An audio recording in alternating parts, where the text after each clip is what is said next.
Molt bona nit, benvinguts a Línia 1. Iniciem l'any amb moltes incerteses de cara al futur més immediat. Incerteses sobre on és el final del túnel del finançament. Incertesa de com i quan tocarà fons la crisi. De quin serà finalment el límit de velocitat a les carreteres i vies d'accés a la corona metropolitana. Incertesa sobre el dret d'admissió a la casa gran del catalanisme, del futur del conflicte a Gaza, que divideix l'opinió publicada a Catalunya. Fins i tot incertesa sobre l'existència de Déu. Tot dependrà de la línia d'autobús que agafeu. Nosaltres, com sempre, en aquest programa intentarem posar-hi una mica de llum en aquest debat i concretant-lo amb les persones que tenim avui convidades. El senyor Xavier Florença, d'Esquerra Republicana de Catalunya. Bona nit. Hola, bona nit. Senyor Antoni Robles, de Ciutadans. Bona nit. Bona nit. Senyor Xavier García Albiol, Partit Popular. Benvingut. Bona nit. Senyor Arnau Funes, d'Iniciativa per Catalunya. Bona nit. Bona nit. Benvingut. Senyor David Pérez, PSC. Bona nit. Què tal? Bona nit. I senyor Gerard Ardanuy, Convergència i Unió. Bona nit. Bona nit. Nosaltres estem en el 11 i pico, 12%, hem passat els 3 milions d'aturats i a mi el que em preocuparia molt és que durant aquest any 2009 es seguís amb la mateixa dinàmica. Lògicament, amb incertesa, però sobretot jo soc dels que m'apunto també amb una certa esperança, no? De que després de qualsevol crisi sempre hi ha situacions diferents a les que teníem anteriorment i que d'alguna manera intenten millorar el planeta. No, jo crec que un dels factors a nivell internacional que també ens ha de donar més llum és com comença el mandat de l'Obama als Estats Units, quines repercussions tindrà això a nivell internacional, el paper que ha de jugar Obama, per exemple, amb el tema d'Israel. El que és important és no fer un mal acord, tampoc. El que és important és que el finançament que s'aconsegueixi sigui el que demana i el que reclama l'Estatut i el que necessita Catalunya. No? Tot el procés de l'Estatut, que va ser prou llarg, no? Doncs ara ens trobem en un moment d'incertesa i a sobre el finançament, que fa mesos i mesos que havia d'estar resolt, resulta que sempre es van fent promeses i tots els terminis que es van donant per part del govern espanyol es van incomplint progressivament. No? Precisament ara, més que mai, des de Catalunya hem de poder disposar d'aquestes eines que ens ajudin a sortir de la crisi. No? Señor Robles. Sí, la pregunta inicial que pensamos para este 2009, a mí me da la sensación que no nace un año, sino nace una época. Lo digo con todo el dramatismo del mundo. Es decir, posiblemente recordemos este siglo no cuando empezó, sino cuando se ha iniciado o cuando se ha finalizado el 2008 y ha empezado el 2009. Y lo digo por lo siguiente, porque durante unos 50, 70 años, según 80 años, según qué país nos estemos refiriendo, pero estamos hablando de la sociedad del bienestar, de la sociedad del bienestar de Occidente, hemos vivido sin darnos cuenta en la opulencia, basados fundamentalmente en la energía. Y de golpe y porrazo, de la noche a la mañana, el aumento espectacular del petróleo nos desató una crisis que evidentemente estaba en ciernes, no simplemente era financiera, nos desató una crisis que nos dijo a todos los europeos, a los americanos, nos dijo, sois como las hojas mecidas por una tempestad, por el viento, no sois nadie, ¿no? La crisis del gas, con la imposición de Rusia de precios a Ucrania, y todo lo que significa eso para un invierno colosal en Europa, nos ha dicho de nuevo que tenemos una sociedad del bienestar y una aparente y tremenda fuerza económica y, sin embargo, tenemos los pies de barro. Cualquier movimiento de este tipo nos puede poner en la picota. Y no es una cuestión de que cambien los hábitos de vida o que vivamos más pobremente o con menos calor en nuestros hogares. Es una cuestión de que cuando países que están viviendo desde hace muchos años en la opulencia ya no saben vivir de otra manera. Y, por lo tanto, las fuentes de energía se van a tener que asegurar. Y si se tienen que asegurar, y hay países que las tienen y otros que no, de forma muy monopolista, y las imponen, porque hay gobernantes que de vez en cuando salen en la historia, cada 40 años sale algún gobernante más o menos loco, y las imponen, entonces las armas son las que finalmente resuelven estos conflictos. En este aspecto, creo que uno de los elementos básicos que tenemos que hacer los políticos es poner toda la carne en el asador cómo vamos a resolver el problema de la energía. Ese será el gran reto y yo por eso digo que posiblemente el 2009 o el final del 2008 haya marcado una etapa en la historia de la humanidad. Si em permeten, el Saló de l'Automòbil de Detroit, com per primera vegada en molts anys, ni el luxe, ni l'aparença, ni... És a dir, s'imposa la racionalització, la promesa de tecnologia elèctrica, és a dir, les grans els fabricants americans estan presentant ja prototips elèctrics amb autonomies importants. I el que comentava el Robles ho puc subscriure al 100%. No? El que passa que a mi no m'agradaria que ens equivoquéssim i desviéssim de tot l'atenció. Existeix una crisi que és global. Anem a veure, el fet de que durant molts de mesos la resta de països d'Europa, ja no me'n vaig el resta de països d'Europa, de França, d'Alemanya, d'Itàlia, han estat preparant dins de les seves possibilitats doncs l'economia dels seus països. Aquí no ho han fet, i no ho han fet perquè no es reconeixia que es donés aquesta situació. El govern de Catalunya no ha acceptat les propostes que feia el govern de Madrid sobre temes de finançament. És un govern que no parlava de crisi, és a dir, quan en aquest planeta ningú estava, cap govern estava parlant de la crisi. Sap què ha fet l'Obama? L'Obama no ha parlat de crisi als Estats Units, s'ha posat al costat del govern en tot moment en les mesures econòmiques, com la resta de dirigents polítics en l'oposició de tots els països europeus, menys en Espanya, que l'únic que sap dir és que la culpa de tot la té el senyor Zapatero. I amb aquesta oposició no anem enlloc. Per tant, vostè ha de ser conscient que l'endeutament familiar d'aquest estat, d'aquest país, de Catalunya, de les famílies d'aquest país, es genera bàsicament a través de les polítiques que el govern del Partit Popular promou. I les famílies tenen les hipoteques que tenen altres coses perquè vostès van donar màniga ampla a fer més construcció, a fer més pisos, endeutaments. I això han de ser conscients també. A ver, se puede pensar este debate en términos de buenos y malos, según quien hable, pues... O regulares. O regulares, pero pero casi siempre se plantea en términos de buenos o malos. Se pueden pensar las cosas en términos de víctimas y culpables y también se puede pensar en términos de responsabilidad y justicia.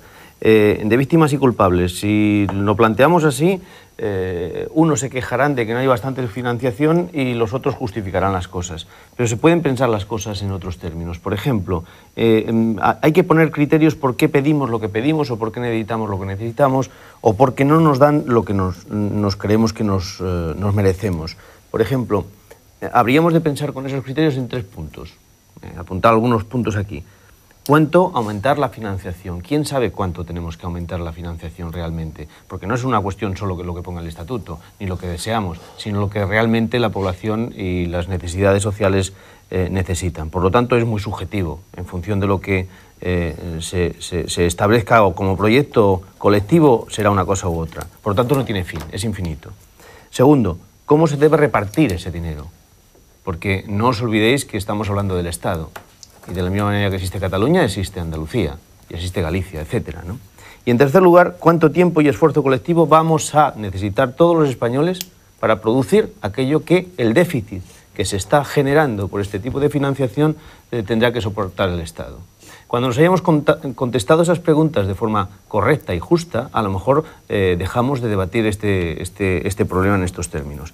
Y yo en este sentido quiero decir que nosotros como Generalitat de Cataluña, como parte del Estado, de este trocito de España, debemos exigir aquellas cosas que el propio Estado justamente debe de rectificar, de aumentar o de disminuir, lo que haga falta, en función de una justicia social simétrica, colectiva, de todo el Estado español.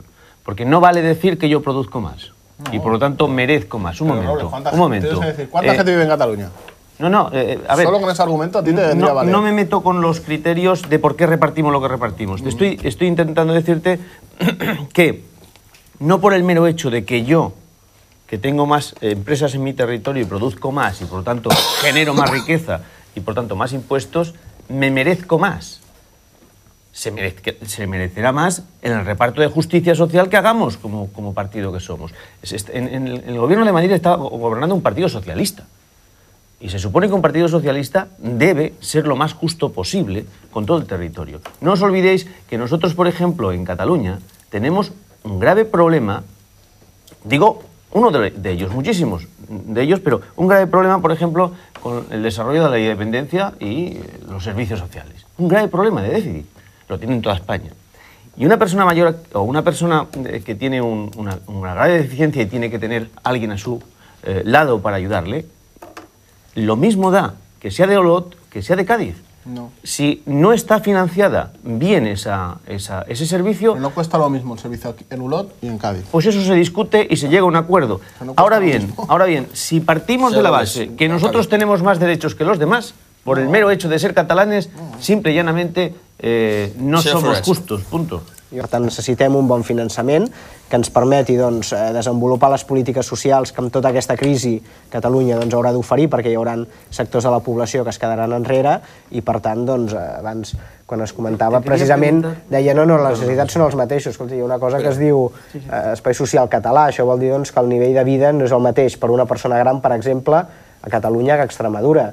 I, per tant, una pensió de 500 euros no condeix el mateix a un jubilat de Catalunya que d'Extremadura. I això és tan fàcil d'entendre doncs, que implica que, evidentment, doncs, Catalunya, per les seves doncs, característiques i, diguéssim, pel seu nivell de vida, pel preu que aquí tenen les coses, evidentment, doncs, necessita adequar doncs, les pensions, els salaris, una sèrie de cosas doncs, en comparació a altres zonas. Mira, Muy breve, muy breve. Sí, muy breve. Dos cosas. No es lo mismo un jubilado aquí que en Extremadura, según de qué clase social sea. Y no es lo mismo de aquí que en Madrid, o que en Baleares, o que en las Canarias. No es lo mismo en ninguna parte, pero hay un medio. Socials que hi ha en Andalusia, De todas maneras, la ley de dependencia, la ley de dependencia, una cuestión solo. La ley de dependencia, efectivamente, no se puso una cartera de servicios como Dios manda, pero no se olvide que su partido, en este caso la señora Carmen Capdevila, que dirige la cartera donde se ha hecho la ley de servicios sociales, también hizo un árbol de Navidad.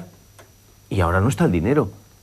Genera una especie de árbol de Navidad donde todos parecemos que vamos a ser felices y después no hay dinero para eso. Genera frustración. La Conselleria d'Acció Social el que s'està treballant és per desenvolupar la llei de serveis socials i precisament la formació política que està reclamant. Sobretot, llei de dependència, atenció a les persones, i que els recursos que vinguin a Catalunya vagin per aquí, en aquesta direcció.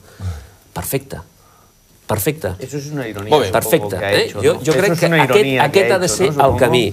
I per tant... Porque Esquerra está gastando mucho. Perfecte, perfecte. Señor David, usted sabe Tú me has perfectamente, entendido, ¿no? yo perfectamente, pero quizás el telespectador necesitaría algún ítem más de información, porque aparte de ese discurso que también ha elaborado, habría que pensar en todo ese dinero que se está malgastando por parte de alguna conselleria y por parte de alguna vicepresidencia en qüestions que nada tienen que ver. Molt bé, ho dèiem, el dijous 15 de gener passarà la història perquè entrarà en vigor encara, de moment, com a prova pilot, el control dinàmic dels límits de velocitat des de Castelldefels fins al centre de Barcelona, tant a través de la C31 com de la C32. I ahir el conseller Nadal deia que, bueno, potser sí, però que també s'haurien de flexibilitzar per dalt i potser a hores a la nit es podria arribar a recuperar l'antiga velocitat, que era els 120 km per hora. Estem parlant d'una mesura que el que vol és ajudar a que la gent pugui circular amb major flexibilitat. No estem parlant d'una mesura que el que vol és incrementar el número de multes. El que vol és ajudar que la gent pugui funcionar i accedir a la ciutat amb major facilitat. Jo tinc les meves dubtes, perquè normalment les puntes de contaminació es produeixen curiosament, o es produïen curiosament en els moments de màxima densitat de trànsit, que és en els moments precisament en els quals la velocitat no es va a 80, es va bastant menys de 80. La realitat metropolitana de Barcelona és una que és incomparable, només és comparable amb les grans ciutats de l'estat espanyol. Que evidentment Barcelona no pot engolir els centenars de milers de cotxes que li entren cada dia, i això és una discussió que no té a veure amb com es millora els límits de velocitat, sinó que té a veure amb per què nassos fem servir tant el cotxe, que això és un altre debat. Perquè la gent té que desplaçar. Escoltin. Tanto tráfico dialéctico, no hay manera de entrar a la autopista. Déjennos hablar, señor Xavier. Usted sabe que puede entrar, señor Robles. Cuando usted quiera puede entrar. Doy una propuesta y dos estadísticas. Yo relativizaría las virtudes de esta bajada de velocidad porque efectivamente se ha bajado la contaminación un 4% más o menos, pero también han bajado 20% los coches que estaban en circulación en este año donde el petróleo ha aumentado muchísimo, con lo cual es una cuestión de hacer números, no hace falta ser un genio para ver que hay que relativizar estos porcentajes. Es evidente que ha habido también menos muertos y esto es una buena noticia. pero también es evidente que podíamos, como bien ha dicho el señor Xavi, casi llevado hasta la demagogia, que si bajamos un poco más la velocidad, posiblemente tendríamos menos. De 40 a 20, ¿qué quieren hacer? Pero en todo caso es muy positivo. Es muy 20. positivo. Yo, para evitar las suspicacias de la gente... Bueno, hay una cosa previa. Los que creíamos que esta medida era muy drástica, teníamos razón. Y todas las cosas que dijo en su momento los responsables de esta medida no tenían razón. Se está modificando ahora, muy poco tiempo después. Se está, digamos, nuevamente relativizando aquella medida casi mesiánica o religiosa que nos querían hacer con la ecología. Pero digo dos medidas. Si realmente no hay ningún afán recaudatorio por parte de los ayuntamientos, yo propongo una cosa. Uno, que...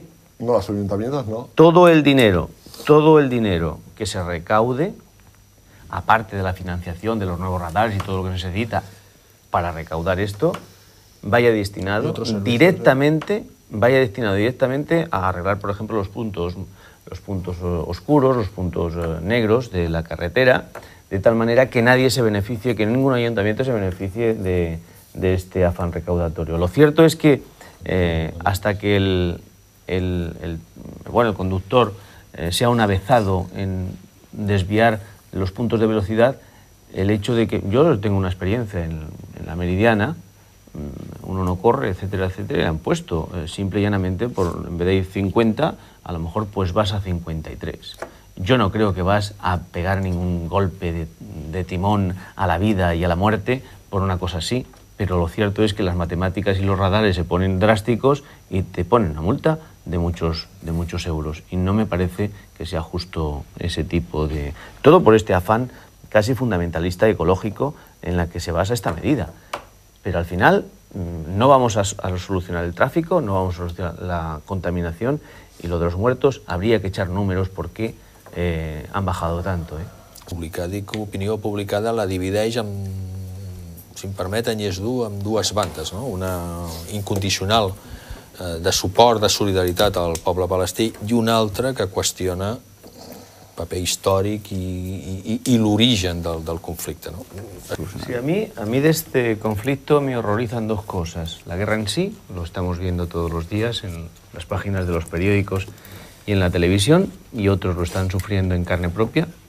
Y creo que usted no preguntaba por eso, preguntaba por cómo vivimos periodísticamente esto. Jo crec que hi ha dues visions. Una, la de la gent del carrer, que arriba a casa, posa el telenotícies i veu el fòsfor blanc, això és una animalada, però l'altra que contrasta és com això s'intel·lectualitza i hi ha un canvi de trets diari, inclús en el mateix diari. En el mateix diari... Es a esto a lo que me quería referir, a la otra parte del horror.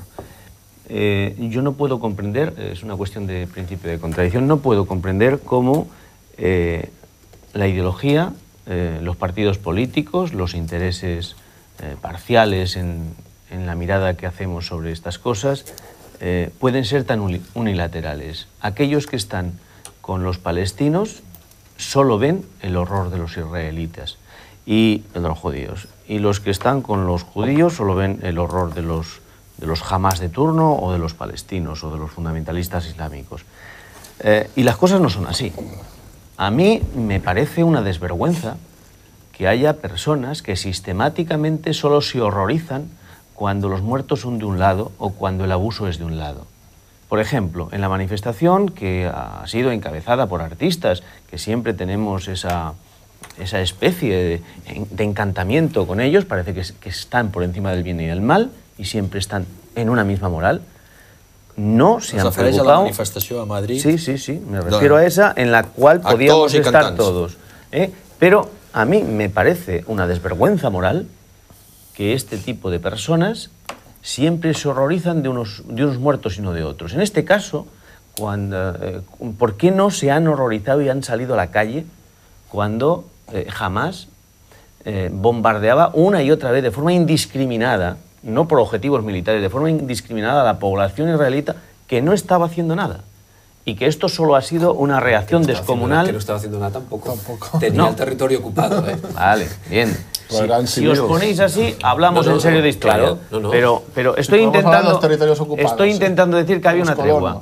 Si alguien rompe una tregua... Con un Había territorio bloqueo. ocupado. No había una tregua, Robles. Había un bloqueo económico a una gente que eso no le llegaba nada. Había una tregua Y había una gente de una que estaba situación que lanzando. tú puedes considerar bloqueo, injusta o lo que tú quieras. Y yo también. Yo no, la ONU, ¿eh? La ONU. Bien, La ONU. espérate un momento. Està clar, està clar, no? Lo cierto es que sí. No, vull dir que està A ver, clar, por ejemplo, que s'explica el que passa cada dia a la no premsa. hay manera de explicarlo. Iguales, Así sí, no sí. hay manera de explicar nada. Voy a poner un ejemplo español. Estamos, por ejemplo, ¿había una tregua o no había una tregua entre el gobierno español, digamos así, y ETA en un momento determinado hace poco? Sí, ¿no? ¿Por qué? Y entonces alguien que defiende a ETA dice, no, es porque el territorio de Euskadi está ocupado por el territorio. En fin, podríamos... ¿Pero había una tregua así o no? ¿Y quién la rompió? Jamás rompió esa tregua con Israel, punto. Jo crec que amb Esclau de banda hauríem mitjà... Yo no estoy intentando amb el defender conflicte nada. basc Estoy Complicado. intentando Sembla que acusar no un té- comportamiento moral de determinadas personas que se horroriza muchísimo cuando los muertos son de un lado y se horroriza muy poco o nada cuando los muertos son de otro. Y no me parece la mejor solución para este conflicto. Yo creo que En España esto está pasando constantemente. Y podríamos hablar mucho. Jo crec que són realitats molt diferents per i que... alguna cosa el programa ha plantejat el tema. I que mesclar un conflicte amb un altre doncs no té res a veure i en tot cas és entrar amb... Hombre, jamás es amb bastante demagògia, peor no? que ETA, todo hay que decirlo. Escolti, jo no entraré a valorar Eso es otra barbaridad. No es una barbaridad. ETA no es mejor. No estoy que no sé diciendo quién, eso. ¿eh? Y usted, No, no, a ver, no. no me por si dramatice acaso, una cosa que por si acaso. usted sabe perfectamente Vale. que no digo yo. No, vale. Ya sabe que no le salvo a ETA ni la Pues, fotografía. en tot cas estem parlant Pero d'un estoy mitjà. intentando Sí, estamos decir en Israel, que no estamos es... en Israel. El senyor Robles té ara ganes d'introduir un altre tema, que és ETA, que no sé què té a veure amb el pero Orient es que Mitjà. però hay que en tot cas- matizar, porque no es lo mismo la dictadura de Hugo Chávez que la de Hitler. Por ejemplo, no es lo Sí, mismo però em la sembla que amb el dictadura raonament que fa el matís, de vostè Pinochet no- que la de no- Hitler. Es que no es lo mismo. Estamos de acuerdo que los dos son asesinos, pero no es lo mismo. No, una és més tropical